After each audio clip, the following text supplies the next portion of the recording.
Welcome to the Raleigh City Supervisors Board meeting. I'd like to call this meeting to order. Order, please. Let's begin with a roll call. Dr. Howard? Here. Dr. Fine? Here. And Dr. Howard? Here. Okay, now that we're all here, I'm going to forego and skip the minutes. We will not be voting on this one. We'll open it up right to the floor, and I can see Dr. Wolfe. Yes, go ahead, Dr. Wolfe, proceed. Where I live out in the country. As I said, it's a beautiful country landscape. What happens, though, is we have people who live in places called Morrisville and Raleigh, which is to our east about 45 minutes to an hour. They have names you probably can't pronounce, similar to Ramaswamy. And they pool together all their money because they tend to be doctors and dentists and stuff, and they pool millions of dollars together in these LLCs. And then they go out and they buy huge chunks of property so they can build houses. They don't care about American landscape. All they care about is getting millions and millions of dollars and selling homes. They don't care about the look of homes. They don't care about the quality of homes. They don't care about the density of the homes. They just care about making millions of dollars by selling it. But they don't live here. They don't live around here. In fact, they might have traveled here once, and they traveled here once maybe to see the land. Because it could be that they just talked to a realtor who said it was good and they trust him, and so they bought it. They are doing that all around me, where I live. And so we have formed this little group, and this little group is trying to advocate for the county to do some restricted building. We are not opposed to building, we're not opposed to growth, but the growth ought to be appropriate. The growth ought to be such that it preserves the traditional landscape that we live in, because we live here, we like it. We do think people should be able to build homes, that there should be development, but it should be 3 to 5 acre lots. And that means that you have spread out homes, it doesn't destroy the landscape, it maintains, in that sort of thing, it maintains all the trees. We have beautiful hardwood trees out here. For some reason, most of where we live was not forested. So it's all old hardwoods. If you chop down all the trees, typically you replant it with pine. Dr. Right? Wolfe. But it's all hardwood. Your 2 minutes are up. White oaks out here, hickories, Dr. Wolfe, your 2 minutes are up. Landscape. People show up and they build track housing. They're just going to yes, the hardwood trees. Yes. All that. So anyway, Dr. Wolfe, in order to fight back. Don't make me blink the lights on and off, Dr. Wolfe. Dr. Wolfe. Fundamentally. Dr. Wolfe, yes, we have a lot more people. We have a lot more people who need to get on here, Dr. Wolfe. Type of hellscape. And this Dr. Wolfe, thank you. Yes, please. Places around Raleigh. People who live around Raleigh are aware of what I'm talking about. Pretty soon, I will adjourn the meeting. Will be a mall. Okay, in fact, this meeting is adjourned. There's more parking than there is actual mall space.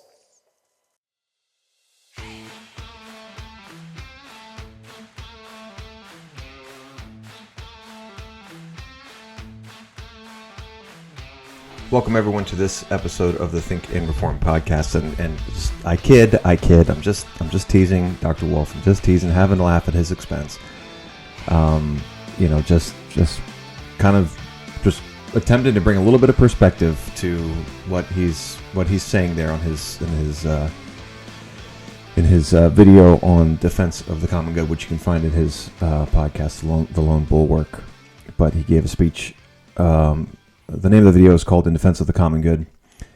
And just bringing your attention to it, letting you know this is what Christian nationalism appears to be now. A call to make the government into an HOA board. Of course, that's not the only. I'm not going to reduce it to just that, but that just seems to be where it's going. And we're going to get into that video in a second here. But first, I want to talk about a poll that recently came out by CJ Angle.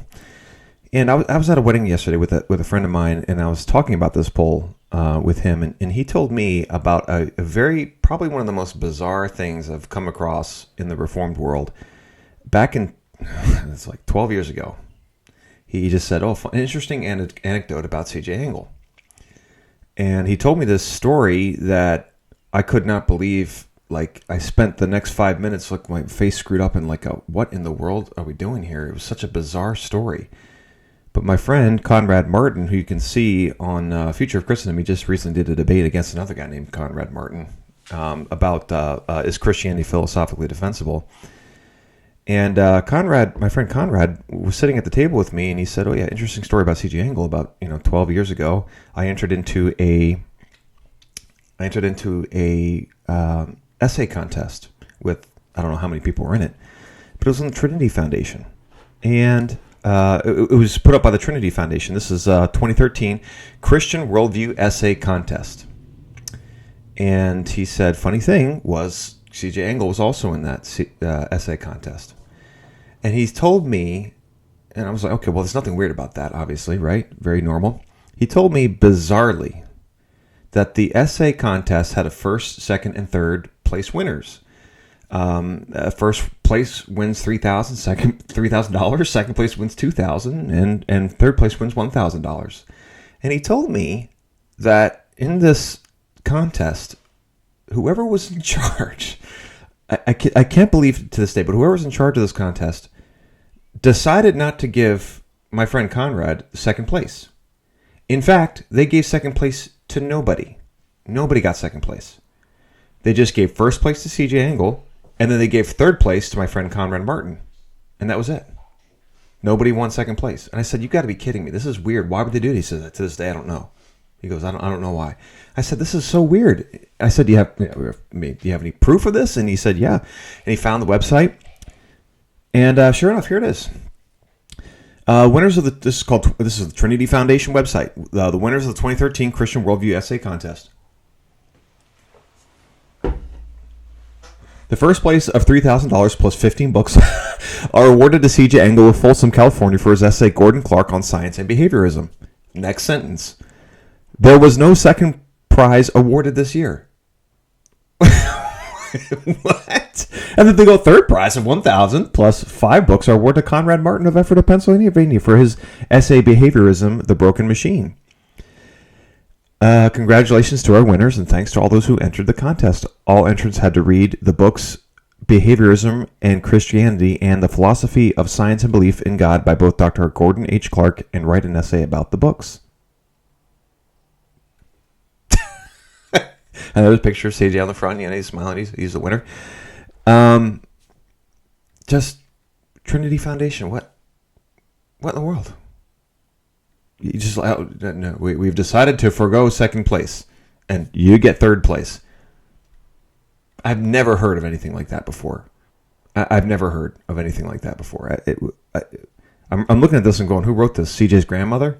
Like, no, but there's nobody who's second place to my grandson. I mean, no disrespect to CJ, but what in the world? Okay, just such a bizarre story that I thought I'd share with everyone. It was so weird. I could not believe my ears. But so my problem with how this all this whole thing how it started was I was complaining about a poll that C.J. Engel did. For those who aren't familiar with C.J. Engel, he's featured. I'm not sure if he's written any books, but he's featured with Andrew Isker on their podcast Contra Mundum,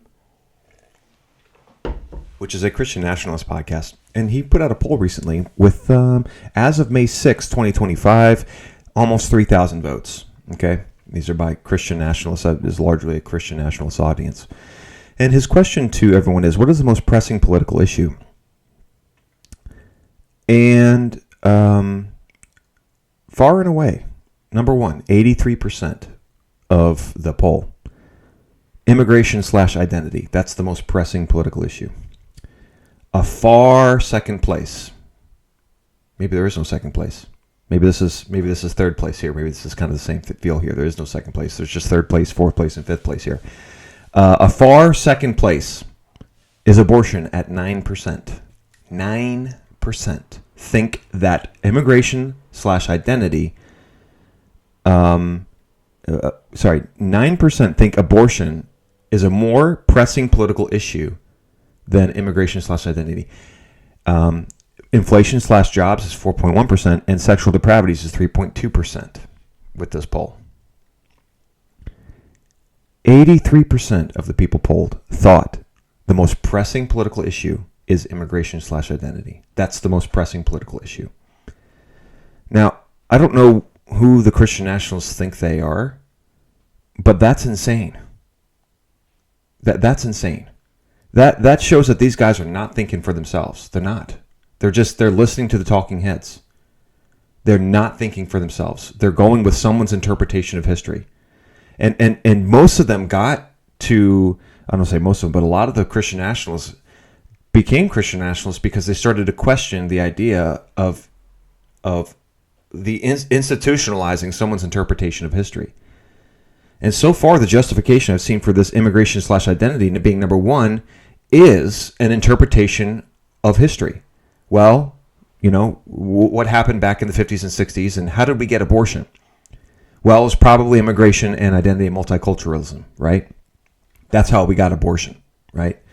Before that, there was no problem with abortion or whatever. I don't know what the full argument is, but so far, that's what I've come across.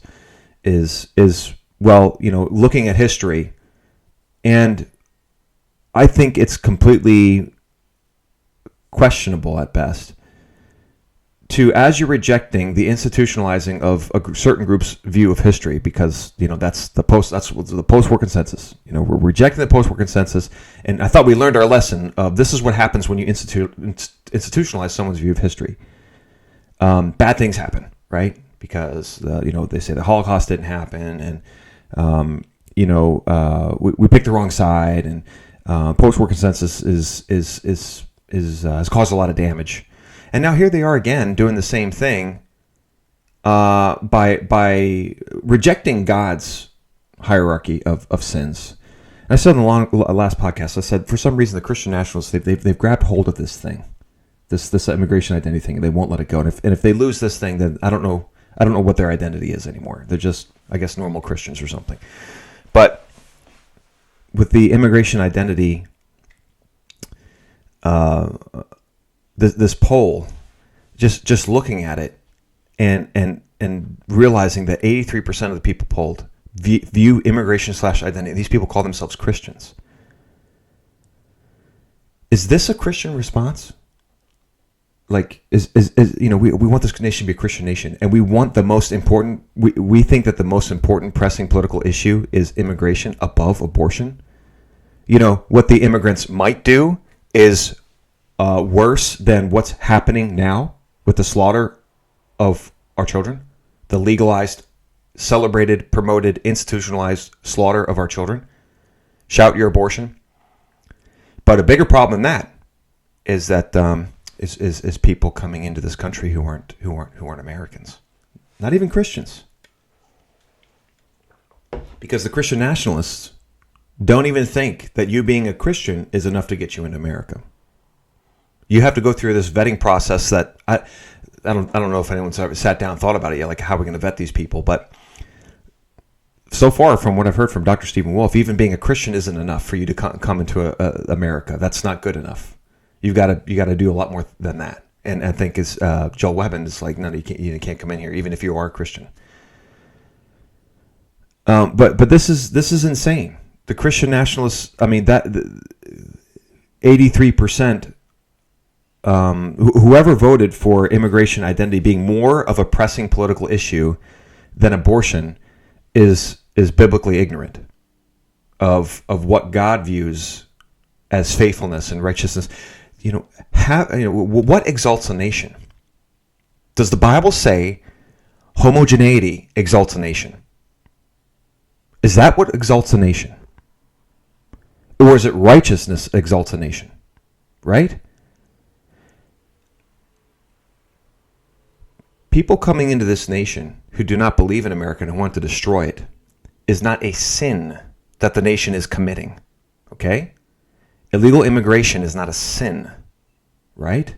It's just a made-up crime, because for a long time it wasn't illegal in this country, and then the post-war consensus gave us passports, and suddenly we have a problem with it. The Christian nationalists don't care about that. Whatever. The post-war consensus just seems to be a tool to be used for whatever the talking heads are saying. People cannot think for themselves. But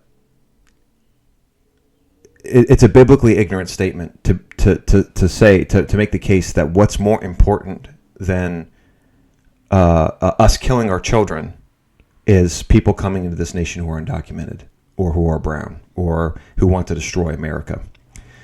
The people here are destroying America faster than the immigrants can destroy it. Way faster. Way faster. God didn't kick out Canaan because they didn't have a good immigration policy. That's not why he destroyed Canaan. That's not why he destroyed Israel. That's never a reason in Scripture given by God of why he brings nations into judgment. It's always idolatry, it's always sexual depravity, and it's always child sacrifice. Those three things. It's never, well, you guys didn't control your borders enough, you didn't vet the right people, and you let the wrong people in. That's never a reason given in Scripture about why God destroys nations. Never. Not one time. Well, you let in too many people. Your border policy wasn't good enough. That's never given, that's never a reason. It's not a thing in the Bible. It's not a thing. It's just the talking heads making this a thing. And look at this number four. This reason right here. Inflation/jobs. What the Christian Nationalists don't realize that if the talking heads switched it from immigration to inflation/jobs, they would have a good argument to say that actually, you know what's the most important thing? The reason we have abortion is because our jobs stink.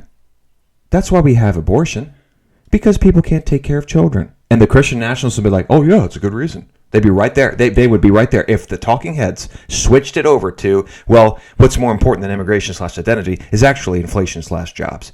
You know, people are killing their babies because they can't take care of them, and nobody wants to bring a baby into this world because they don't have a good life, and that's what's causing abortion. Actually, the real reason we have abortion is not because we're sinful, wicked people, and we turn away from God. It's actually because we have bad jobs, and the Christian Nationalists would have been right there. They'd be right there. They'd be putting articles out. Actually, yeah, it's true. The reason we have abortion, this idea that we have abortion because of multiculturalism is a biblically, or I mean, even immigration. I'm not even going to say, it doesn't even say multiculturalism. It just says immigration. Let's keep it what it says. Immigration/identity is not a reason why people are committing abortion, because the white people are doing it too, and the white people were doing it before we had the immigration problems. Right? We had abortion before that, right? Right. But you talk to these guys and it's like, oh, no. Once we get rid of all the immigrants, all these other problems will go away. And I've had people comment already on my Facebook like, yeah, we need to deport people before we get rid of abortion. Yeah, we deportations before outlawing abortion. That's insane. That's a biblically ignorant statement. I mean, these Christian nationalists are just nationalists. They're not Christian. This is not the result of Christians voting. Christians, consistent, faithful ambassadors of Christ, not ambassadors of America, not ambassadors of my people, my culture and heritage. That's not what we are. First, we're first ambassadors of Christ. What offends him offends us, right? He's not offended by people who are not of this country coming to this country. He's not offended by that. Okay? He's not. He is offended by child sacrifice. Obviously, that's 10 times worse. 1,000 times worse. Not even in the same ballpark. But here the Christian Nationalists, because the talking heads have said, well, immigration, or to be anti-liberal. I guess that's the goal here, is not to be pro-Bible. Again, it's not to be pro-Scripture. It's to be anti-liberal. If the liberals switch positions tomorrow, then the Christian Nationalists would probably switch their position too. If the liberals came and said inflation/jobs are really doing great, I think the Christian Nationalists would pivot. And if the liberals said, well, you know, actually we should be keeping people out of this country, I think Christian Nationalists they'd switch on a dime. They're just anti-liberal. They're not pro-Bible. They're just anti-liberal. Whatever the liberals say, we say the opposite. Can't agree with them. And if the Bible agrees with the liberals on a point, we got to go anti-Bible. I've seen them say it. That's Joel Webben right there. Got to reject theonomy because it looks like some of it looks liberal to me. And of course, the Overton window is just shifting towards get the right guy in office. That's all these people are going to be good for en masse. But the Christian Nationalists are just becoming more and more of a joke every day. It's just more of a joke. Are you serious? You call this a Christian poll? Like God's like, oh yeah, definitely, guys, good job, yes, yeah, get rid of all the immigrants, then stop abortion. Yes, I'm pleased by that. Yes, I call that holy. Yes, that's great. Let's go to Haggai chapter 1. Let's Just read Haggai chapter 1 real quick.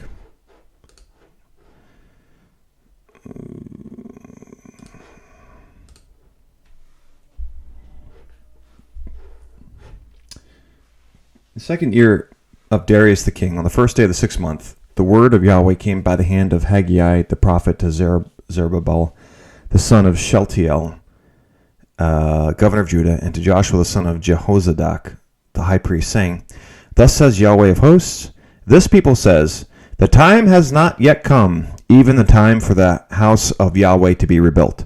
Then the word of Yahweh came by the hand of Haggai the prophet, saying, Is it time for yourselves to live in your paneled houses while this house lies waste? So now thus says Yahweh of hosts, set your heart to consider your ways. You have sown much, you bring in little. You eat, and there is not enough to be satisfied. You drink, but there is not enough to become drunk. You put on clothing, but no one is warm enough, and he who earns wages to put into a bag with holes. Thus says Yahweh of hosts, set your heart to consider your ways. Go up to the mountain and bring wood and rebuild the house of God, that I may be pleased with it and be glorified, says Yahweh. You look for much, but behold, it comes to little, and you bring it home and I blow it away. Why? Because, declares Yahweh of hosts, because of my house which lies in waste, while each of you runs to his own house. Therefore, because of you, the sky has restrained its dew, and the earth has restrained its produce. And I called for a drought on the land, and on the mountains, on the grain, on the new wine, the oil, and what things bring forth on men, what the ground brings forth on men, on cattle, and all the labor of your hands. So these guys, I mean, they just got back. The context here is Israel just got back from captivity, and they are having hard times. They don't have enough food. They don't have enough clothing. I mean, they don't have housing. They don't have enough. They have a better reason to not build the house of God, right, than we have to not outlaw abortion. They got a better reason, right? They're literally starving. We're not. They don't have enough clothes. We do. We're fine. They don't have housing. We're fine on housing, although it's rough. But you know, we all have a roof over our heads, and we certainly have enough to drink. But they didn't, and that's why they weren't building a house. They were looking to their own houses because they just didn't have time to build rebuild the temple. But God says, you know what? That's not a good enough excuse. You keep saying now is not the time, but that's not. I don't accept that excuse. That's not good enough. I reject that excuse. That's never a good excuse throughout Scripture. Like, I'll do it later. I'll be faithful later. That's never a good time. Aren't we told, it's all about the kingdom. Aren't we told to seek first his kingdom and his righteousness? Not America's kingdom and righteousness. His kingdom and righteousness. That's what we're supposed to seek first. That poll does not reflect seeking first the kingdom of God and his righteousness. And they just don't care. They don't care. Christian Nationalists, they just don't care about seeking first his kingdom and righteousness. They do not care about that.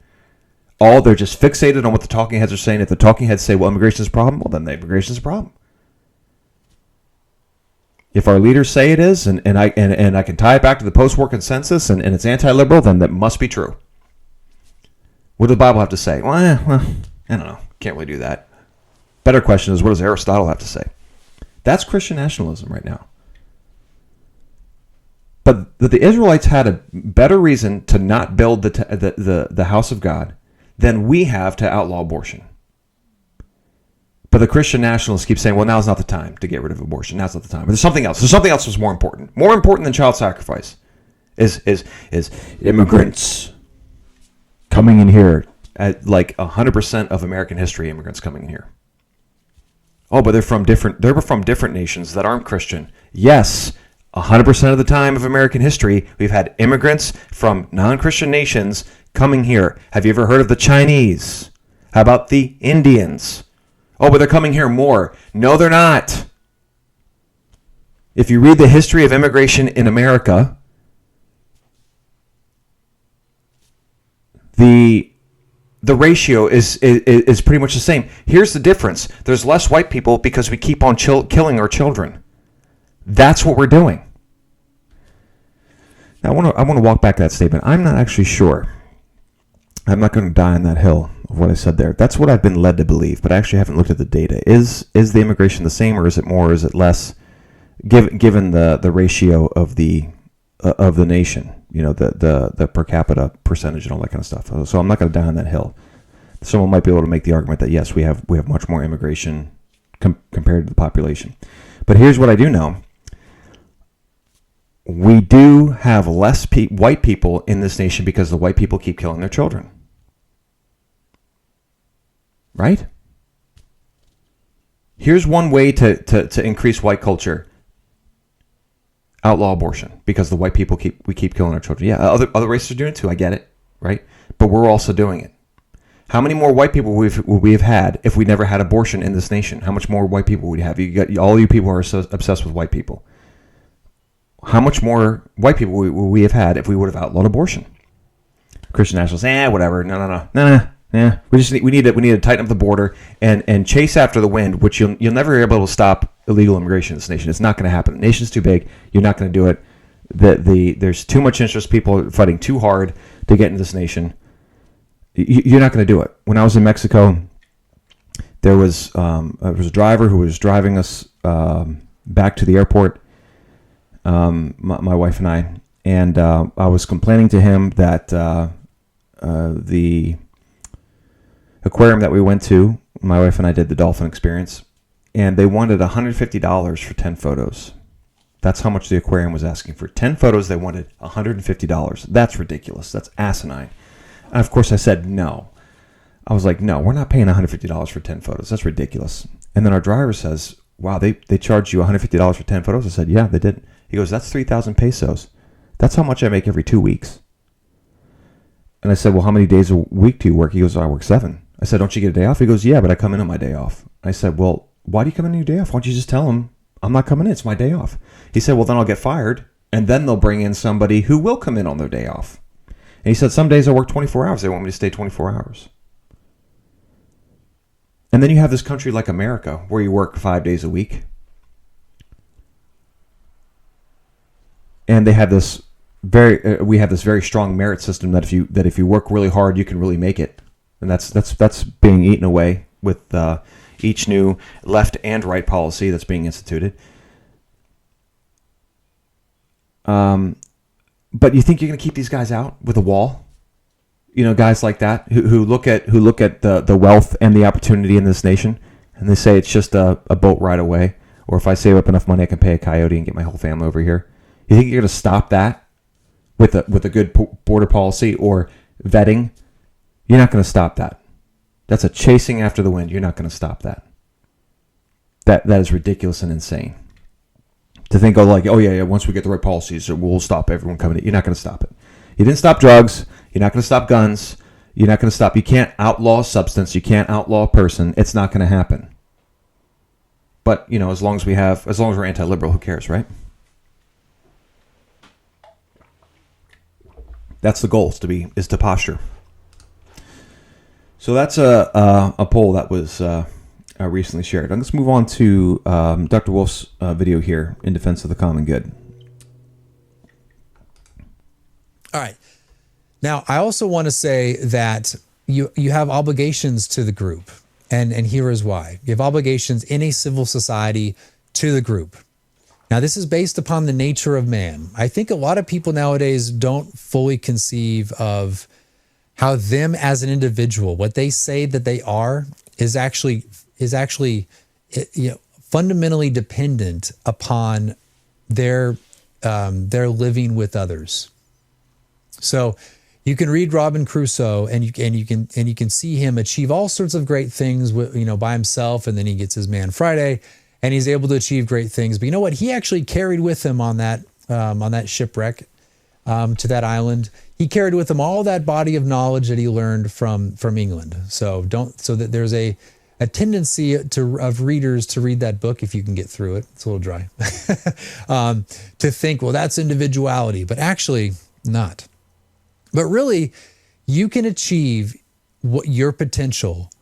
You can become a master at something as an individual only because you exist with others. What do I mean? Well, if you're going to be a master carpenter, a master blacksmith, a master farmer, a master computer scientist, or whatever you're going to become a master at, You can only do that because some other guy has become a master of his particular trade, of his craft, of his vocation. If you had to do everything on your own, you would spend your entire time barely surviving to feed yourself. Growing food is not actually that easy. And especially if you don't have the implements or the various tools that other people have created. Of course, you could grow all your own food all you want if you had the tractors and all this sort of thing and the fertilizer. You've got all that. You could do that. But you know what? That's from other people making stuff. If you had to do everything on your own, probably most people would die. So what's my point? That's just the nature of man. That's as God created us. We need others. And so that means that you are only able to achieve your individual mastery of something because other people in a diversified group have been able to achieve their particular vocations at a master level. And therefore you can do exchange. You can do exchange goods and services on that basis. Now, what does that mean? By your very nature, you need to live with those others to achieve your actual individuality, to achieve what you're great at. When you say, who are you? Well, I am this, I have these kids, and I work as a Finnish carpenter. Why are you able to be a Finnish carpenter? Why do you say that that's what you are? Well, because other people are other things, right? So what this means that your own individuality, and there's more to this, I think, as well, your own individuality is dependent upon the group, your participation in a life of a community, of a diversified vocations, such that you don't have to focus about feeding yourself and your family directly from your own ground, but you can actually have the shop that builds the tools that the farmer uses or something like that, right? So that's really important. So I think for that reason, you have a duty to the group. You owe your existence and you owe the capability of you living well to the group. Right? So you actually have an obligation to them. Now, I know there's a famous statement of Obama saying something like, you didn't build that. You didn't build that. Yes, you built your business. Yes, you are the one who dedicated attention to your craft, your vocation. Yet, it was facilitated and made possible by everyone else around you. So you owe a debt of gratitude to that community, just like you owe a debt of gratitude to the ancestors that went before you or your grandparents, your parents. Why is that? Well, because they contributed to your very existence. And furthermore, I'd say you also have a commitment to your progeny. But anyway, so there is that element, okay? So and that's part, I think, of the common good. You should actually, as a member of the nation or as a member of the political community, you ought to see yourself, your individual, as oriented to the common good. And that's what you do. You make a product and you advertise it to the community. The community comes to you. You provide the service. You exchange the money, which is really just, money is just a retainer of value, right? A retainer of some sort of, you could say labor value, but that's not entirely accurate. But so anyway, they come to you. You're actually providing a public service. You should be outward oriented such that you are serving to the good of the community, not just the good to yourself. So that's an economic life. There's another aspect that I think that is overlooked, and that is the idea of social customs. So when I say that Christian nationalism is a totality of national actions consisting of laws and customs, the customs are very important. And I think we actually have lost that element of the common good. We've lost that almost entirely. Now, it used to be back in the old day that in order for you to be properly socialized into the way of life of your people, you would learn particular songs, you'd learn particular stories that you could retell yourself, and you'd learn particular dances. So think of, watch like the Pride and Prejudice movie where they're dancing around. They all kind of know the various dance moves to that song and that particular dance. That was an element of your socialization. And dance itself was a community thing. And the various dances and moves, again, as I said, were something you were socialized into. Now, that's just one element of various social customs that you're brought into. Knowing what to do in different places. Knowing what to wear to this particular event. Knowing what to say at this event. How to relate to people in this sort of event. all that stuff is actually being largely lost because we have little conception of the common good, also because of multiculturalism, also because of a sort of, I think, degraded individualism, where we think, well, we can do what we want. We can do whatever we want. And so you walk outside and you go to not only Walmart, just go to a fancy boutique and you see people dressed in atrocious ways, as if there's no concern at all for public decorum. So what is the common good is not just you recognizing your obligations to the community. It's also there being significant customs and social structures where you know what is appropriate for every space. I played this at length to make a couple observations. One thing that Dr. Wolfe, I've never seen him. I don't listen to everything he says. One thing I've never seen him is address the idea of state school. I'm not sure what I'm shocked. I'm not shocked, but I'm surprised that in this video of the common good, he doesn't condemn public school. Then this nation comes to its understanding. We have an understanding of the common good. All of our attire, all the things he's complaining about here, the attire, our customs, our religion, what we view as acceptable, not acceptable, our dances, yes, even our dances, our clothing, it's all learned in the same place, and that's state school. We do have a common good producing machine, and it's called public school, and that's where all the children learn all of those things together. Because once you get out in the streets and you start confronting these people, they all say the same thing. It doesn't matter where you are in the country; they say the same thing. You just look at the anti-abortion arguments. It's all the same arguments. These people are not thinking for themselves. They're fed these lies, and then they just spout them right back. The state school is where these people learn about the common good. And the nation's understanding of the common good is that it's okay. It's actually good to kill your children, and it's good to be a sexual pervert. It's good to take the Lord's name in vain. It's good to rip on Christianity. All of these things are common good things that happen and are taught in the public school, and he doesn't address it. I don't know why he doesn't address it. It's weird that in a video about the common good, you don't talk about state school where the children of the nation are taught the common good. That is the common good producing machine in this country. So yes, we are, and he's saying, well, people are dressed in atrocious attire. Yes, but where did they learn that? Where did they learn that? They learned that at state school. That it is acceptable and celebrated to dress in atrocious attire. That's where they're learning these things. And I'm surprised that Dr. Wolfe is not making the connection that we do have he's like saying, well, this is a problem. We don't understand the common good anymore. Yes, we do understand the common good. We do, very much in this nation. And in the state school, the common good is taught and celebrated as sexual perversion, baby murder, and hatred of Christ and his word. That's what we understand as the common good. And jealousy of our neighbor's property. That is what we are taught as the common good. We have a common good producing machine in this country. It's called state school. I don't know how it didn't make it into this video. And he's bemoaning, we don't have a conception of the common good. Yes, we do. We very much do. Go out into the public and say the N-word. You will be roundly condemned because the common good has taken that word and placed it as the ultimate sin and replaced the taking of the Lord's name in vain, and has said this word is worse. Yes, it's okay, it's publicly good to blaspheme God. It's a public good to do that, but you cannot say the N-word. Yes, we do have a grand conception in this nation, a unified conception of what the common good is, and it is the state school that is producing this corrupt and wicked idea of the common good, and all these things he's saying. It's like, it's happening, Dr. Wolfe. It's happening. We do have a common good producing machine. It's the state school, and he's saying, well, where's the idea of the common good? We have it. We have it, and I can't believe he's not making the connection.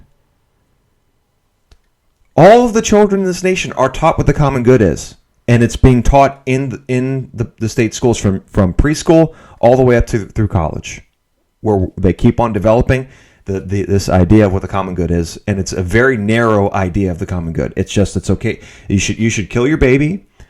You should be a sexual pervert, and you should attack Christianity, Christ and his word. Those three things are what the common good is commonly understood in this nation. Oh, and by the way, private property is theft. That's what they're also taught.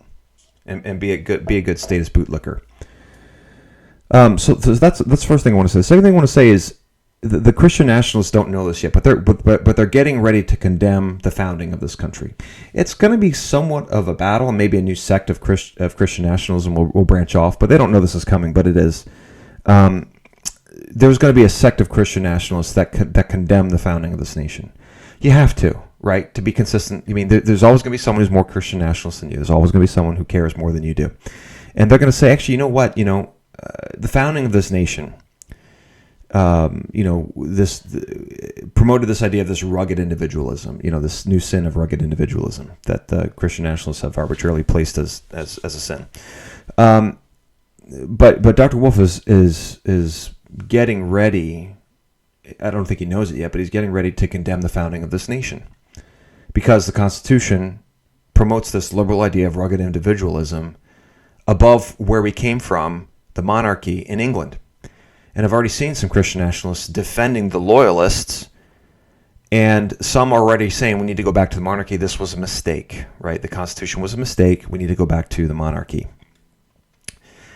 So, like I said before, the ultimate road of Christian nationalism is Rome. You can't stop. I mean, we're heading back to Rome. You have to go back to Rome. There's no other place to go. This is all. We're swirling around in the toilet bowl, and the goal is, or the ultimate destination that they can't stop. All the crap goes to the same place. It goes to the sewers of Rome, and because what they're going to say is, okay, wait, heritage and culture. We can't deny that. We have to be faithful to that. Okay, all right. So was founding of America, an embracement of our heritage and culture or denial of that? Because the new sin now is to deny your culture and heritage. Well, you have to say, no, we denied our culture and heritage by founding America, right? Because we came from England, we fought a war against them, said you can't do this anymore. So we denied our culture and heritage. Okay, naughty, bad. Okay, so now we have to condemn the founding of America, right? That's where the logic's going. But it can't stop there. It can't stop there if you realize, and you look at your history, right? Because now, instead of the Bible being the book that controls our thoughts and our actions, it's now the talking heads view of history. And what they're going to soon realize is, well, hang on a second, where did the Anglican Church and the Episcopalian Church that we denied? We shouldn't have denied them. That's our culture and heritage. Naughty. So where did they come from? Well, it's funny you said that. There was this horrible pagan king known as Henry VIII, who started the Anglican Church because he wanted to get a divorce. Now, I don't know about you, but from my perspective, if I was a Christian nationalist, it is way easier to deny the founding of the Anglican Church with Henry VIII as the enemy, rather than criticizing the founding of America with George Washington and the framers as the enemy. Right?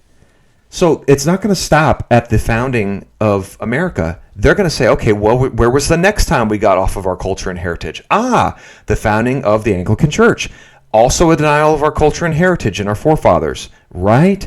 So, King Henry VIII is a wide open target for the Christian nationalists to say, actually, he was wrong too. And someone who's more Christian nationalist than whatever, manifestation of Christian nationalists is today is going to be more consistent in his Christian nationalists when he brings up, hey, you can't defend Henry VIII than what he did. You can't, you know that, right? You can't defend that. We actually have to go back to Rome because the Romans, the Roman Catholics, have the ultimate claim of heritage and culture and forefathers. They have the ultimate claim on that. I'm not saying they're right, but I am saying they have the ultimate claim. That's like their whole foundation. They are tradition people to the max. You'll never out-tradition them. Their traditions are, quote-unquote, the oldest. That's what they say anyway. But they claim the tradition more than the Christian nationalists. The Christian nationalists are all about tradition. They love tradition so much. They cannot stop the Roman Catholics from walking all over their ideologies and saying, hey, you care about tradition? Okay, then you should be Roman Catholic. And the Christian nationalists are not going to be able to say anything about it. They're just not. They're already saying, that to be Reformed is to basically be Catholic. They're making that argument right now. Like, well, I mean, actually, the real Reformers were the Catholics, right? Because they, I mean, to be Reformed is to embrace Catholic ideology. That's basically what they're saying. And Dr. Wolfe, even in his book, says something very similar. That, I'm quoting Catholic sources. That the Reformers were very still Catholic in a lot of their thinking, and so I quote their Catholic sources. So the Christian nationalism it cannot stop the march of Rome into their territory. They can't. There's no bulwark against it. Even the lone bulwark of Stephen Wolfe can't stop it. It's going to happen. The Catholics are going to walk all over these people. That's the destination of Rome, and we all know that actually Rome is just a synonym for Egypt, slavery, back to slavery. And the Christian nationalists, do not submit yourselves again to a yoke of slavery. But they're like, we can't put it on fast enough because what's more important than the scriptures informing our thinking is the tradition of our forefathers and our culture and heritage. And they don't realize that the Catholics are going to win that argument. They just don't realize it. Monarchy. I mean, back to Rome. They're going to eventually criticize Henry VIII for leaving the Catholic Church. And this road all roads lead back to Rome for these people. So that's why I'm playing this at length, that the Christian nationalism is getting ready to criticize en masse the founding of America. And then after that, they have to criticize Henry VIII. And then we're back to Rome. What is appropriate for every occasion? What is appropriate for every event? Knowing the various rules that your people follow. We know this because we went to public school. And that's what they teach, to ostracize and shove out of the society anyone who doesn't follow the rules that they teach. Knowing the various dances and the various cultures that you're going to experience, you're going to live out in that world. We've completely lost that. And now to No, we have not lost that. It's alive and well. It is completely alive and well. It's just the state doing it and not the family. It's alive and well, I assure you. learn a traditional dance is like a hobby. Everything's been kind of in a way reduced to a hobby that you do, while everything else that is not a hobby has been homogenized down such that you wear and do whatever you want. See, you notice how that once the interesting thing is, once you lose a sort of higher culture social custom, everything in the end becomes homogenized. That is because you wouldn't know what to wear otherwise. There's no expectation. I wonder what his response is. I thought he liked homogenization. I thought he liked that. I don't know. It just seems weird. I thought he. I don't know. It seems strange that he wouldn't like homogenization. There's no knowledge. And so in the end, everywhere you go, everyone's essentially wearing the same thing, doing the same thing. It becomes homogenized. Wearing the same thing, doing the same thing. I thought we liked this. Unity, right? Culture. That's what culture does. We're all wearing the same thing. We're doing the same thing. I thought we liked that. I don't know. I'm confused. I'm confused. Down into the same exact stuff. Whereas before, you would know precisely what to wear to a wedding. You'd know what to wear to a church. You would understand. But if this homogenization becomes the cultural heritage, how can I condemn it? If that's what my father did and his father did, how can I condemn it? Or if it becomes the new culture, obviously whatever dances he's talking about had to be introduced at some point. It had to be called new. It wasn't the dance from the old times. It had to be introduced. At what point does the new culture and heritage become the old culture and heritage that we now need to adhere to because we need to honor our culture and heritage? I don't think the Christian nationalists have an answer for that. There's no line there, because whatever he's talking about at some point was new, and someone was probably like, all these new kids and their new dances. That's not how we used to do things around here, but it was introduced and they embraced it, and it somehow became a part of the culture and heritage. How? That you can dress down a bit when you go to a certain festival or whatever it is, but there'd be differentiation along those lines. And that was, again, that was thoroughly a part of the common good. Now, these things are not, the other thing we have to recognize is a lot of social expectations. There's no chapter and verse in the Bible that says you must do this or that. This is one where I think many theonomists are deficient, not all, but many are deficient. And they don't recognize the need for human beings to have these very particular customs that are actually part of the expectation of you living in this country or in this city or in this town or in this country. There are common expectations of decorum. There's common expectations of fittingness, of what's appropriate, of propriety, right? And we've totally lost that because we've adopted a very modern individualist conception of, well, I need chapter and verse, or you can't tell me what I can do, or blah, blah, blah. And in the end, everything's homogenized into the most basic, same sort of decorum, and there's no actual sacredness. There's no shared space with higher expectations. Anyway, I won't be... I disagree with that completely. It's just, it's not his definition, but there is a sacredness to American culture, right? There are things that are worshipped. There are the sacred cows. There are, traditions that you cannot break, that we've established in our paganism and in our humanism, that are untouchable. And all this stuff is still around. It's just not his or my desire for it's not his expectation of what it should be, but it's there. It's thoroughly pagan and thoroughly wicked because of the state school. And again, I just cannot believe that he's not talking about public school in this video. Beat that up anymore. But as far as the chapter and verse thing goes, see what the theonomist is doing when usually I can't speak for all theonomists, but when we're talking about, like, I need chapter and verse for that, we're talking about forcing people against their will to behave or do a certain thing, right? The state is only allowed to punish evildoers. You're not being evil when you don't respect your culture and heritage the way that Dr. Wolfe wants you to. You're not being evil. Okay, let's just get that out there. Okay, it's not a sin. God's not going to. You didn't judge. You didn't respect your culture and heritage the way that Dr. Wolfe, or any of the Christian Nationalist talking heads said you should. We're supposed to honor our father and mother, right? But in the Bible, I believe there was a family. Oh, I forget his name. But the father established a culture and heritage that told the children, do not engage or become part of the culture and heritage. Live in tents, don't build houses. Their culture and heritage was to stay away from the culture and heritage of Israel because a new destruction was coming, right? And God rewarded them for that, right? So they denied basically the culture and heritage for the true culture and heritage that they knew that they were going to receive, and God rewarded them for that.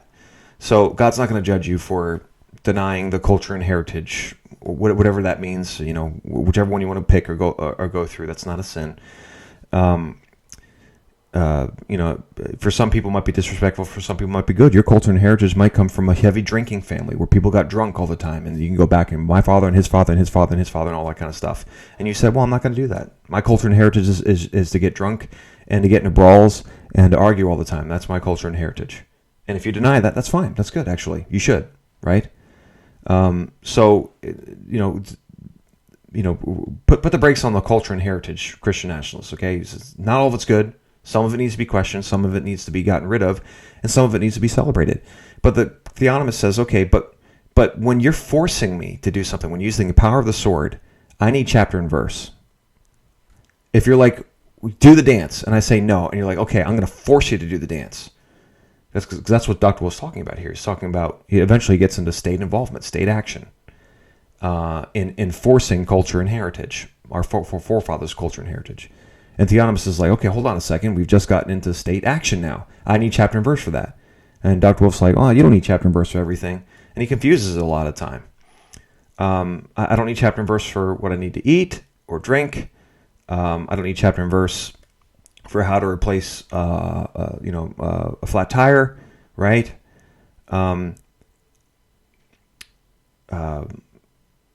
But if the state comes along and starts forcing me to do something, I do need chapter and verse now, right? Anytime someone forcing me to do something against my will, as a citizen, as an individual in a nation, if the state coming along saying you need to do this and that, I do need chapter and verse. Because I will question your authority. But I guess that's rugged individualism, whatever. But that is what that is one of my concerns, okay? And that's when I say Christian nationalism is about social customs in a national way of life, or you could say within a regional way of life, or in a state or a county, whatever it is, I don't care. Those things are important given human nature. That is what cultural homogeneity produces. It produces where part of your socialization of children is teaching them these things. It happens right now. Our children are being taught in the state school that Dr. Wolfe just won't talk about. He won't talk about the state school for some reason. I don't know why. I don't know if he doesn't make the connection, if he doesn't care, if he's got his own kids in state school. I don't know what's going on. But all this is happening in the state school. They are being taught all these things. So that they can enter into society with full knowledge of what to do in differentiated happening spaces. Right now, yes. And that's what we need to recover. It's what we have. It's what we have. What are we doing here, man? It's what we have. We have that. In the state school, the children are being taught this. What's acceptable, what's not, what you should wear, how you should dance, the slang that you should use, the words that are acceptable. It's all being taught right now. Why? One reason I'm excited about these projects in Tennessee with Ridge Runner. What are they doing? They're bringing like-minded people together in a way to restore all these shared practices, that they can restore them, that they can teach them to their children, and it can be part of the way of life of those people. People like to they're fleeing the left. They're actually just fleeing. I mean, they are fleeing the left in a way, but they're fleeing social disorder. They're fleeing a homogenized degradation.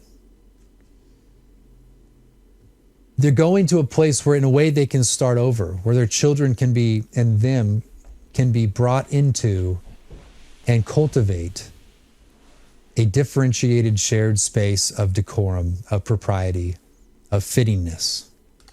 Okay, that's fine. That's good. Sounds great. Lord bless them in their adventure. Sounds like a cool bunch of guys. Don't need the state for that. Don't need state for that. Don't need state action. And so I'm very excited about that. All right. The other thing too about shared space, it's hard. This is not actually like, I think just explaining this, people are like, oh yeah, that's true. We share space, right? You can own property. You can drive down the road of a country road and look around, and different people own that property. And yet you can see it. You see that countryside. You know, there's on the drive to get to my house, there's this beautiful field, and sometimes there's cows there, and there's hills in the background. There's a barn there. It looks like a wonderful American landscape. And one of our obligations to others, even though we own that space, one of our obligations is to recognize that we share a visual plane, that we share a visual space. And so that means that if you're going to turn that into a warehouse, you're ruining a beautiful site for people who can. This is why I call it Karen nationalism now. Every problem he brings up is such a first world problem. You know, the theonomists, we're concerned about justice. We're concerned about the death of the innocent and offending a holy and righteous God as a nation. That's what we're concerned about. The theonomists are like, that's what time it is. We have an angry, holy, and righteous God who is angry at this nation because we keep thrusting our fist in his face and kicking against the goads, and we're celebrating sexual perversion. We're murdering our children, and we cannot destroy this nation fast enough. And we're instituting multiculturalism, and we just cannot destroy this nation fast enough. And we're like, we need to stop this. We need to reverse this, and we need to become a nation that's pleasing in God's eyes. And you got Dr. Wolfe over here saying, in his defense of the common good, what happens if an ugly warehouse goes up on the beautiful American landscape? And you have an obligation to keep what I think is beautiful, beautiful. And it's like, are we talking about Christian nationalism and a Christian nation anymore? What happened to all the red eyes, right, in the profile pic, and the Crusader memes? And here's one of the leaders of Christian nationalism. I think that's an actual sword in the background that he has on his wall there. And he's complaining that what happens if an ugly warehouse goes up? And I'm reading the comments here, and I'm looking for the Christian nationalists going, hey, what happened? I thought we were like crusading. I thought we were getting ready to crusade around here. And one of their leaders is saying, I'm sick of all the ugly warehouses and gas stations going up, and we'll get into that in a second. But all the problems he brings up, well, we don't know the right dances. We don't wear the right clothes. We don't have beautiful landscapes anymore. The Indians are buying land and putting up houses. These are all first world problems. What's next? The GPS took me through the ghetto? My cruise control is a little bit faster than the guy ahead of me, and I had to tap the brakes. That's what's wrong with the nation. This is turning into Karen nationalism. And I cannot believe that the Christian nationalists aren't all over this video saying, hey, we're crusading here. I jumped on this boat because I thought we were going on a crusade. All the crusading memes, getting rid of the sexual perverts and all that kind of stuff, and instituting biblical law, and seeing a reformation, because we're all reformed. We love reformations, ostensibly. And here's Dr. Stephen Wolfe complaining like he's at an HOA meeting. Is this where we're going? Is this what all this is for? Is this the direction? The Overton window? That's why I played that video in the beginning. This is getting ridiculous. Drive down there. It's not entirely just simply your property. You can do whatever you want. I think you have an obligation. Now, we haven't got to state action yet, but you have an obligation to know that you, in the space that you own, have an obligation such that shared space, the visual plane. This has nothing to do with Christian nationalism. Okay, this has nothing to do with Christian nationalism. What he's talking about here is completely irrelevant to the argument, right? He's just talking about having, the common good is aesthetically pleasing, which should be number 3,745 on the priority list, way behind number 1, which should be institutionalized idolatry and abortion in this nation. But we're so far in the weeds of what the real problem is. I can't believe we're talking about this. In defense of the common good, abortion is not talked about once in this video. Don't even talk about abortion. You would think that the common good would be like, hey, can we have some common good around here? Can we stop killing our children? Killing our children is not conducive to the common good. Institutionalized sexual perversion is not conducive to the common good. State school is not conducive to the common good. To make it in some way delightful, that it's fitting for the landscape, it's fitting for the people themselves. It actually is suitable such that you can look out and say, yeah, that's pleasant, that's beautiful, that's delightful. I think people do this in their own simple way. Like you have a mailbox in front of take a suburban, it doesn't really matter, suburban space. You have a mailbox, and what do you put next to the mailbox? You see people planting flowers all the time, right? Flowers. Is this what you Christian nationalists jumped on the boat for? Is this what it's all about? This is what it's all been about? All the podcasts, the fighting, the infighting is we've led up to this point of Dr. Wolfe complaining that, people aren't putting enough flowers on their mailboxes?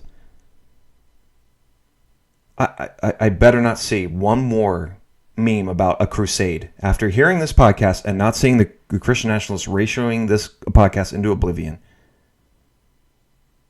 I mean, we're so far away from the actual problem of not having a Christian nation with this podcast. We're so far away from it. I mean, we are light years away from it. We're not talking about the real problems. We're just talking about Dr. Wolfe's, things aren't aesthetically pleasing anymore.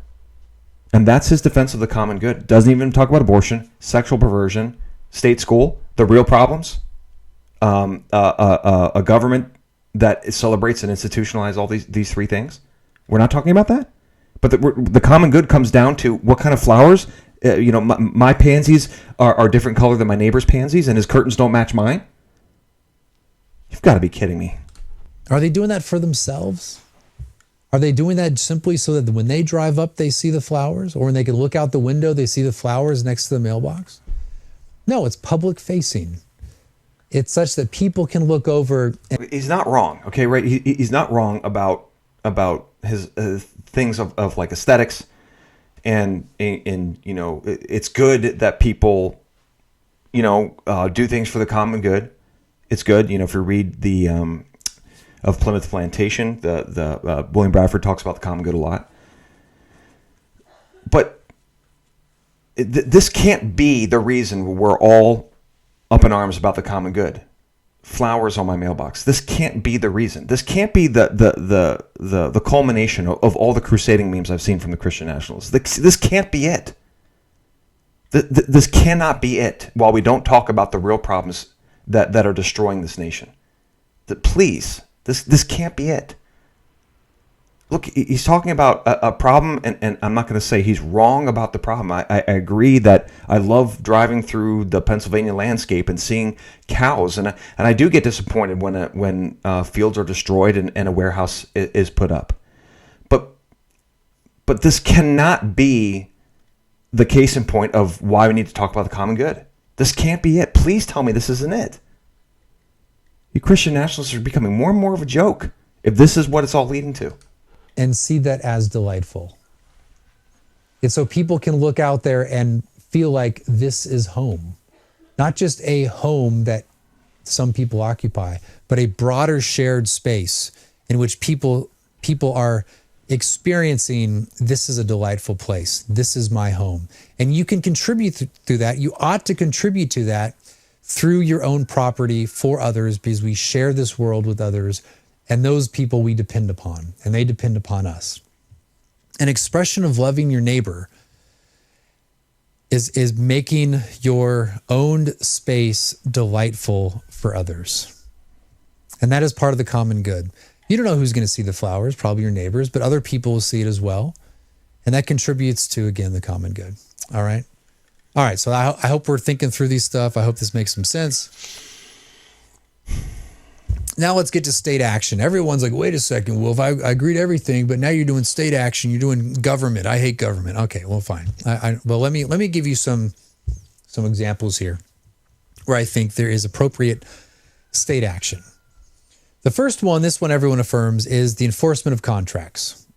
Now, I understand that contracts are between two individuals or two parties or maybe more than that, and yet there's an enforcement there. When there's a breach of contract, you can agree with everything he says here, just for the record. Take him to court, so I understand that. That's between individuals. But the proper and judicial enforcement of contracts does serve the common good, because then every time you enter a contract with people, no matter who it is, contracts themselves are going to be affirmed and carried out because there is a judicial system involved, right? So in other words, it encourages, it promotes the fulfillment of your obligations via contracts. So that contributes to the common good as well, right? That means you can approach people you don't know and you don't know very well, a stranger from the other side of town, enter into some kind of contract, and then you have that judicial system that buttresses that relationship, and it encourages and promotes fair, proper dealings with people. All right. Okay, so just real quick on this. The Christian Nationalists don't know how to enforce and institute fair dealings because they want the state to interfere here, right? They want the state, because what happened with Amos Miller, the Christian Nationalists have no answer for this. What happened with Amos Miller was the FDA and the Pennsylvania Department of Agriculture, I think, the state and the federal government invaded Amos Miller because he was selling people raw milk without a license.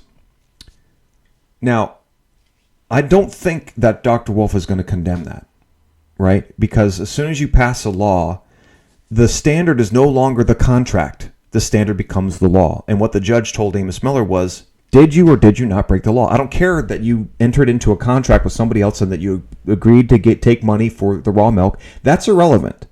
What is most important, and all I care about, is did you break a law? And if the answer is yes, then you're guilty. Don't care about the contract.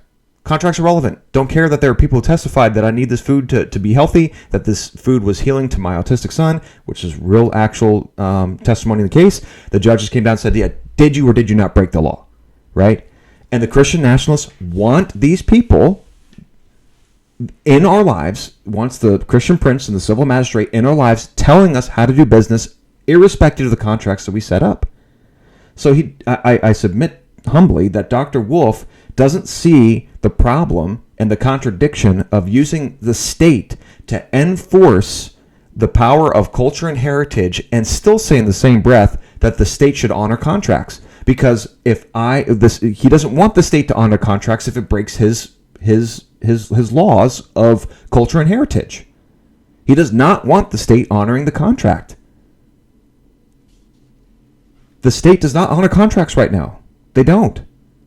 Because if I agree to buy raw milk and the guy selling it to me agrees to sell it to me for $5, the state should enforce and honor that contract. But it doesn't matter. It's irrelevant. You broke a law and the contract is worthless and void. You broke a law. That's all I care about. And you can't tell me the people who passed that raw milk thing, they're not going to say, when you say, was that for the common good? They're not going to be like, oh, no, it wasn't. Of course they're going to say it's for the common good. That's what the judge said. We're a nation of laws. Common good. Christian nationalists are statists. They're just Christian statists. All right, so there's one. The other one is roadways. I've mentioned roadways in other podcasts and other situations. It's a good example of traffic laws are a good example of how things promote the common good. There's a common good in people being able to get from one place to the other. And when you think about it, the success of roadways and traffic laws is quite remarkable. I'm not saying it's unexpected, but it achieves a great deal. Everyone you see on the road is probably going to a different place. Most likely they started from a different location.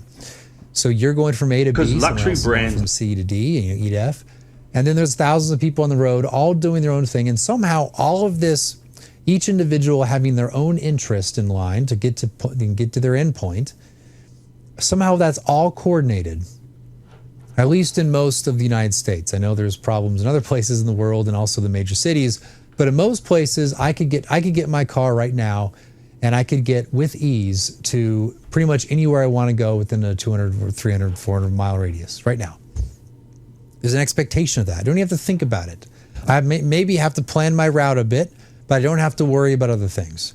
And what is that? And why is that? Well, because there's rules to the road that have been enacted by the state, such that if everyone knows the rules of the road and they follow those rules of the road, it facilitates all those thousands of different interests on that road without much hindrance.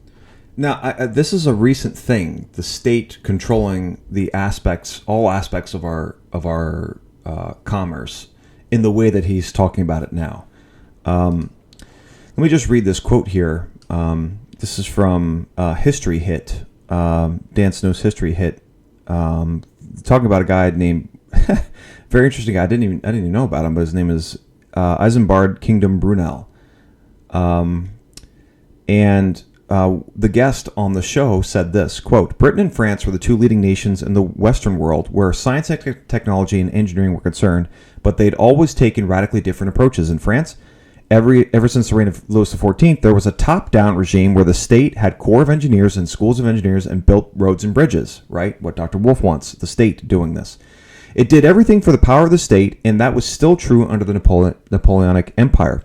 But in Britain, the state really did very little. Everything from building turnpike roads to inventing new kinds of steam engines to digging deeper coal mines, which you needed steam engines to pump out, building on works, everything happened by private initiative. Even the roads, the turnpikes, everything grew out of the fertile soil of provincial England. Okay? Not what Dr. Wolfe wants, right? These were private people, private initiative. That's not what Dr. Wolfe wants. He wants a state. He wants a state action doing what France did. He wants what Louis XIV was doing. So this is the conclusion that this guy makes here on the History Hit. Top down in France, bottom up in England, he says. So we had an industrial revolution, and they had a political revolution. He credits the Industrial Revolution to private initiative in England, and he blames the government control of infrastructure with a political revolution.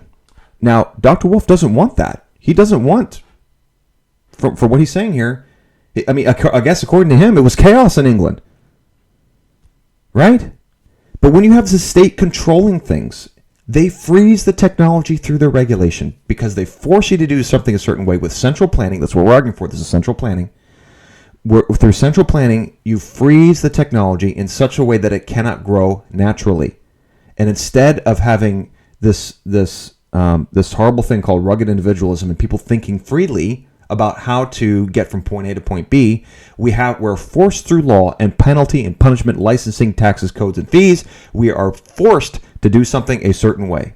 And we no longer have both hands free to experiment, to fail, to risk, to succeed. We can't do that anymore. That's why we're not flying. We should be flying by now. But ever since the government got involved in regulation of the roads and the building roads and all that kind of forcing, corporations to do X, Y, and Z and individuals too, the transportation has not increased the way it should. Even I saw Elon Musk recently complaining that it's actually illegal to build a high-speed railway. Now think how much more beautiful the countryside would look if you built an underground railway, high-speed railway from New York to Chicago, rather than building a bunch of interstates and a bunch of highways. How much more beautiful would because he's complaining about the landscape, going away to ugly warehouses. But there's also things called ugly interstates and ugly roads too. But think how much more beautiful it would be if we had high-speed underground railroads going from point A to point B, and we didn't even see them, just like the subways. How much more beautiful would things be in the landscape if people traveled underground or above ground in airplanes and their own personal flight vehicles? But no, we can't have that because we have what Dr. Wolfe wants, and that's state control of our transportation, and they would never, it's actually illegal to build a high-speed railway in America. Thanks to what Dr. Wolfe's system, our landscape is now suffering because we can't advance and we can't look at the roadways and we can't say, well, the above ground warehouse is too ugly and gross and whatever. How about we build one underground? No, actually that's against township code and law and state law. You can't do that. You're not allowed to do that. So sucks to be you. You have to build the ugly warehouse or whatever it is. Because of state interference, we cannot have the beautiful landscapes that we once enjoyed. That's the real problem here, not individualism. And in fact, if you didn't have the rules on the road, you would have tremendous hindrance because people wouldn't know how to go about their travel. Again, this is a historically ignorant statement. How was England able to do this through private initiative? How?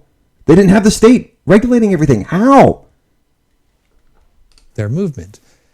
Just think about it. If you are, just drive down the road and imagine what you are doing while you are there. You are reacting to other cars and you're seeing what they're doing. You've seen where they're turning, what lane they're in, and you understand what they're up to. How in the world did we get sports in this country without the state regulating everything? I mean, how do we know how to play baseball and soccer and football and basketball? How in the world do we know the rules? How can people go to the park and play basketball together without the state coming in and say, here are the official rules? You guys are too stupid to figure it out yourselves. How in the world is this possible if we need the state telling us all of these rules and regulations? How is this possible? I can't even believe I know how to play baseball. It's a miracle. You can predict what they are trying to do. They're trying to turn left. How do you know they're trying to turn left? Well, the location of the car and the rules of the road. And so you can predict, you can react, you can be proactive. Well, all these sorts of things you can do on roadways because there's a shared set of rules by which you can move around. And those are typically shared throughout the entire country, which makes things very easy to move about. So that's a clear example of a common good facilitated by state action that we benefit from every single day, that we assume every single day, that we know subconsciously every day. And just think about this. If cars were not invented and we had the regulation system that we have in America before before cars were invented. And someone came to and said, if it pleases the crown, can I please build a road with cars? And then they'd come before the board filled with people like Dr. Wolfe, and you'd say, hey, I'd like to invent this new machine. It's called a car. It runs on gasoline. And the people are going to say, okay, what are the downsides? Well, it's going to kill about, 12,000 people a year. Oh, okay. Not looking good. It's, sometimes they're stinky, right? Okay. Especially the older ones. The first ones I think were steam powered. But all the way up through like the 70s and 80s, the cars were stinky and smelly, and they caused smog and all that kind of stuff like that. Okay. All right. Looking bad for cars. All right. And why are you doing this? Oh, I just want to get from point A to point B faster. Really? That's it? That's the only reason you want to do this? You want to kill 12,000 people a year because you want to get from point A to point B faster? That's it? Well, I don't want to kill anybody. I just want to invent the car. And the people on the committee would be like, no, you can't invent cars. We're fine with horses. Just ride your horse around. We're not going to let you do this just so you can get from point A to point B quicker. We've regulated. We're in charge. We're in charge of regulating this area. We've determined that the amount of people that this is going to kill and the pollution it's going to cause and the noise. Oh my goodness, the noise. Horses are fine. It's our culture and our heritage to have horses. You're not allowed to invent the car and institute the car. That's exactly what would happen if you came before these people with any sort of new idea. They'd say, I can't put my name to that. I mean, that's gonna cause death and destruction. I'll lose my job in office. Blah blah blah. My opponent will use it against me. I would never allow you to do that. And that is central planning for you. And it's just been inculcated by a deep habit, such that we can all move around on roadways. Alrighty. The next one is building a gas station. And again, what do we? Dr. Wolfe, what are your big problems with America? Number one, the common good. Okay, number two, gas stations. What are we doing? Building a gas station. Now imagine you will live where you live, whether it's suburbia or me out in the country, and your neighbor wants to build a gas station. And they say, well, I can do whatever I want with the property that I have. Okay. I want to build a gas station. Well, guess what comes with building a gas station on your own property? If it's like one of those big Chevron gas stations, the lights are tremendous. There's lights all over the place. That means that it's going to illuminate all the neighbors' houses and everything around it. So there's light pollution. Is there an injustice in having too many lights? Is it an individual injustice? I don't know. I guess I'm curious what a theonomist would say to that, like a sort of a non-legislative theonomist would say about light pollution. But that's sort of... He's acting like individualism is the problem here. Have you ever lived near a highway where there was no highway before? That's much worse than a gas station. Much worse. Having a highway. I have friends who the highway built right through their backyard. It was not from private property owners. It was from the state making a highway. It's like this problem doesn't exist now. We have this problem right now. And even with zoning and regulation, you bribe the right guy, you make friends with the right guy, do some favors, approach the right people with a couple offers, you'll get that gas station right in the middle of state-owned land. Dude, you can put a gas station inside of a national park if you want to, if you know the right people. You can. There's no limit to the corruption when you have a central planning state. There's no limit to the corruption. There's none. And then you go before the zoning board and say, "Hey, they're building a gas station right next to my house, and the light pollution's bad." And they're going to say, "Well, he's allowed to, so sucks to be you. See you later." Next, which is what they're doing right now. It's like only private property owners, build through other people or near other people's land. It's like the state doesn't do that. They are the greatest employer of infrastructure employees. Of transportation, like the Department of Transportation employs more people than UPS. Certainly comes to affect everyone around you. Having huge lights on your property that would illuminate everyone. Again, just listen to the problems of this Christian nationalist that he's talking about in this nation. No mention of abortion. No mention of sexual depravity. No mention of statist schools. No mention of institutionalized idolatry. We're talking about the problem of gas stations in defense of the common good here. What is wrong with you Christian nationalists? You got to be ashamed of yourselves. And around you. Also, it brings a lot of noise. Because there's people coming in. This is Karen nationalism. There's large trucks coming in. There's various, there's going to be a lot more traffic going down your road. Again, they're just going to that guy's property. There's the road and they're going to. So now it increases traffic on your road. And this can't be the problems that we're talking about. Please tell me these aren't the real problems that we're talking about in the defense of the common good. These are the Exhibit A problems. Please tell me this isn't it. If it is, you Christian nationalists are such a joke. You guys are such a joke. Let me just throw this out there. God does not concern himself with light pollution. That's not a problem in God's book. Okay? This crazy book that we don't reference on this YouTube channel called the Bible. That's not a problem. How can we be a Christian nation and Christian nationalists when we don't concern ourselves with the problems that God concerns himself with? Our leader, our king, through him we live and move and have our being. Remember that? Remember that deity? Remember that being? Remember him? Maybe we should concern ourselves with what he thinks is a problem before we even talk about light pollution and gas stations moving in next door. Is this really the problems that we're talking about? This is pathetic. And also it increases crime. Because typically gas stations are places where people commit. This belongs on an HOA board meeting in some place I've never heard of, a place that I would never want to be in there, and I'm just going, hurry up, next. This is what this belongs. This does not belong in Christian nationalism. Are you serious? This is so sad. And none of this is disrespect to Dr. Wolfe here, because he's talking about problems that he finds are important to him, and I get it. But just if we're going to be Christian in our Christian nationalism, we've got to remember there's a book called the Bible that tells us what the real problem is all the time. It always tells us what time it is, and it always helps us prioritize what the real problem is. And it just seems like the Christian nationalists are like, they don't reference that book. They don't talk about that book. It's all about, vain philosophizing and getting rid of the immigrants and having social order at the expense of justice.